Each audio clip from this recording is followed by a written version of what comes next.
Breaking news ಬರ್ತಾ ಇದೆ, ಬನ್ನಿ ನೋಡೋಣ. ಬಡವರ ಅಕೌಂಟ್ಗೆ ನೇರವಾಗಿ ಪ್ರತಿ ತಿಂಗಳು 6,000 ರೂಪಾಯಿಯನ್ನ ಹಾಕ್ತೀವಿ ಅಂತ ಹೇಳಿ ರಾಹುಲ್ ಗಾಂಧಿ ಘೋಷಣೆ ಮಾಡಿದ್ದಾರೆ. ತಮ್ಮ ಪ್ರಣಾಳಿಕೆಯಲ್ಲಿ ಇದನ್ನ ಪ್ರಸ್ತಾಪ ಮಾಡಿದ್ದಾರೆ. ವರ್ಷಕ್ಕೆ ಬರೋಬ್ಬರಿ 72,000 ರೂಪಾಯಿ ತಲುಪುವ ರೀತಿಯಲ್ಲಿ ಒಂದು ಯೋಜನೆಯನ್ನ ಕೂಡ ಹಾಕೋತೀವಿ ಅಂತ ಹೇಳಿದ್ದಾರೆ. ಕಾಂಗ್ರೆಸ್ ಅಧ್ಯಕ್ಷ ರಾಹುಲ್ ಗಾಂಧಿಯ ಕಡೆಯಿಂದ ಇದೊಂದು ಮಹತ್ವದ ಘೋಷಣೆ ಜಾರಿಗೆ ಬರುವಂತಹ ಸಾಧ್ಯತೆ ಇದೆ. ಒಂದು ವೇಳೆ ನಮ್ಮನ್ನ ಗೆಲ್ಲಿಸಿಕೊಟ್ರೆ ಈ ಪ್ರಣಾಳಿಕೆಯಲ್ಲಿ ಬಡವರ ಖಾತೆಗೆ 6,000 ರೂಪಾಯಿಯನ್ನ ಹಾಕ್ತೀವಿ ಅಂತ ಹೇಳಿ ಕೂಡ ಘೋಷಣೆಯನ್ನ ಮಾಡ್ಕೊಂಡಿದ್ದಾರೆ. ಈ ಬಗ್ಗೆ ಇನ್ನಷ್ಟು ಮಾಹಿತಿಯನ್ನು ಕೊಡ್ತಾರೆ ನಮ್ಮ ರಿಪೋರ್ಟರ್ ಶಬೀರ್. ಬಡವರ ಖಾತೆಗೆ 6,000 ರೂಪಾಯಿ ಕೊಡ್ತೀವಿ ಅಂತ ಹೇಳಿ ಪ್ರಣಾಳಿಕೆಯಲ್ಲಿದೆ.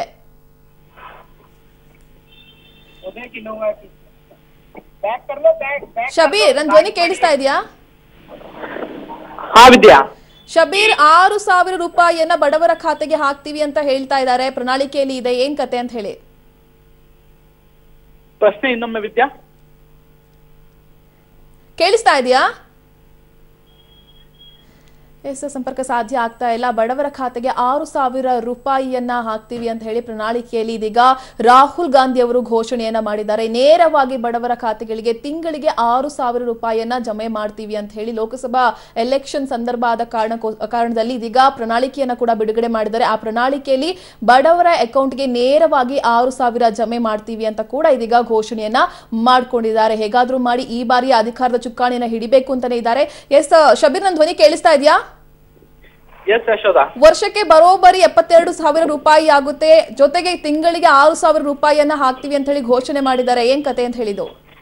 ಖಂಡಿತವಾಗ್ಲೂ ಯಶೋಧ, ಈಗಾಗಲೇ ಲೋಕಸಭೆ ಚುನಾವಣೆಯ ಕಾವು ಈಗಾಗಲೇ ಜೋರಾಗ್ತಾ ಇರುವಂತದ್ದು. ಈ ಮಧ್ಯೆ ಇನ್ನು ಕಾಂಗ್ರೆಸ್ನ ಪ್ರಣಾಳಿಕೆ ನಾಳೆ ಬಿಡುಗಡೆ ಆಗ್ಬೇಕಾಗಿತ್ತು. ಅದಕ್ಕಿಂತ ಮುಂಚೆ ಒಂದು ದೇಶದಲ್ಲಿ ಸಂಚಲನ ಮೂಡಿಸುವಂತ ಪ್ರಯತ್ನವನ್ನ ಕಾಂಗ್ರೆಸ್ ಮಾಡಿರುವಂತದ್ದು. ಇವತ್ತು CWC ಸಭೆಯ ಬಳಿಕ ಕಾಂಗ್ರೆಸ್ನ ಅಧ್ಯಕ್ಷ ರಾಹುಲ್ ಗಾಂಧಿ ಅವರು ಸುದ್ದಿಗೋಷ್ಠಿಯನ್ನ ನಡೆಸಿದ್ರು.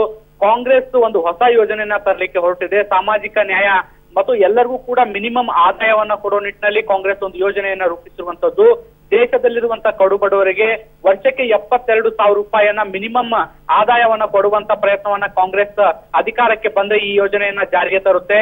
ಈಗಿರುವಂತ ಮೋದಿ ಪರ ಸರ್ಕಾರ ಶ್ರೀಮಂತರ ಪರವಾಗಿ ಲಾಬಿ ಮಾಡ್ತಾ ಇರುವಂತದ್ದು, ಅವರಿಗೆ ಲಾಭ ಆಗುವಂತ ಯೋಜನೆಗಳನ್ನ ಜಾರಿ ತರ್ತಾ ಇದೆ. ಒಂದು ವೇಳೆ ಕಾಂಗ್ರೆಸ್ ಅಧಿಕಾರಕ್ಕೆ ಬಂದ್ರೆ ಪ್ರತಿ ಕಡು ಬಡವ ಕುಟುಂಬಕ್ಕೂ ಕೂಡ 72,000 ರೂಪಾಯಿ ಹಣವನ್ನ ಕೊಡ್ತೀವಿ ಅನ್ನೋ ಒಂದು ಹೇಳಿಕೆಯನ್ನ ಈಗ ಘೋಷಣೆ ಮಾಡಿರುವಂತದ್ದು. ಈ ಒಂದು ಯೋಜನೆ ದೇಶದಲ್ಲಿರುವಂತಹ 5 ಕೋಟಿ ಕುಟುಂಬಗಳಿಗೆ, ಜೊತೆಗೆ ಬರೋಬ್ಬರಿ 25 ಕೋಟಿ ಜನರಿಗೆ ಈ ಯೋಜನೆಯ ಲಾಭ ಆಗಲಿದೆ ಅನ್ನೋ ಕೂಡ ಹೇಳಿಕೆಯನ್ನು ಕೂಡ ಕೊಟ್ಟಿದ್ದಾರೆ. ಆದ್ರೆ ಈ ಯೋಜನೆಗೆ ಎಲ್ಲಿಂದ ಹಣ ಬರುತ್ತೆ, ಯಾವ ರೀತಿಯಾಗಿ ಇದನ್ನ ಜನರಿಗೆ ತಲುಪಿಸುವಂತ ಕೆಲಸವನ್ನ ಮಾಡ್ತೀವಿ ಅನ್ನೋದು ಕೂಡ ಇದುವರೆಗೂ ಹೇಳಿಲ್ಲ. ಬಹುಶಃ ಅದು ನಾಳೆ ಕಾಂಗ್ರೆಸ್ನ ಏನು ಒಂದು ಪ್ರಣಾಳಿಕೆ ಬಿಡುಗಡೆ ಆದ ಬಳಿಕ ಎಲ್ಲಾ ಕುತೂಹಲಕ್ಕೂ ಕೂಡ ಒಂದು ತೆರೆ ಬೀಳುವಂತ ಪ್ರಯತ್ನ ಆಗ್ಬೋದು ಯಶೋಧ. ಅಂದ್ರೆ ಮುಖ್ಯವಾಗಿ ಯಾರಿಗೆ ಲಾಭ ಅಂತ ಹೇಳಿ ಇದನ್ನ ಕಡು ಬಡವರನ್ನ ಟಾರ್ಗೆಟ್ ಮಾಡಿ ಈ ಒಂದು ಯೋಜನೆಯನ್ನ ಅನುಷ್ಠಾನಗೊಳಿಸಿರುವಂತದ್ದು. ದೇಶದಲ್ಲಿ 20% ಕಡು ಬಡವರು ಇದ್ದಾರೆ ಅನ್ನೋ ಒಂದು ಮಾತನ್ನ ಈಗ ಕಾಂಗ್ರೆಸ್ ಹೇಳಿರುವಂತದ್ದು. ಆ ಒಂದು ವಲಯವನ್ನ ಗುರಿಯಾಗಿಸಿಕೊಂಡು ಅವರನ್ನ ಬಡತನದ ರೇಖೆಗಿಂತ ಮೇಲೆ ಅಂದ್ರೆ ಕಡು ಬಡತನದ ರೇಖೆ ಏನಿದೆ ಅದರಿಂದ ಮೇಲೆ ತರುವಂತ ಪ್ರಯತ್ನಕ್ಕೆ ಈ ಯೋಜನೆ ಜಾರಿ ಮಾಡಿರುವಂತದ್ದು. Okay, thank you Shabir.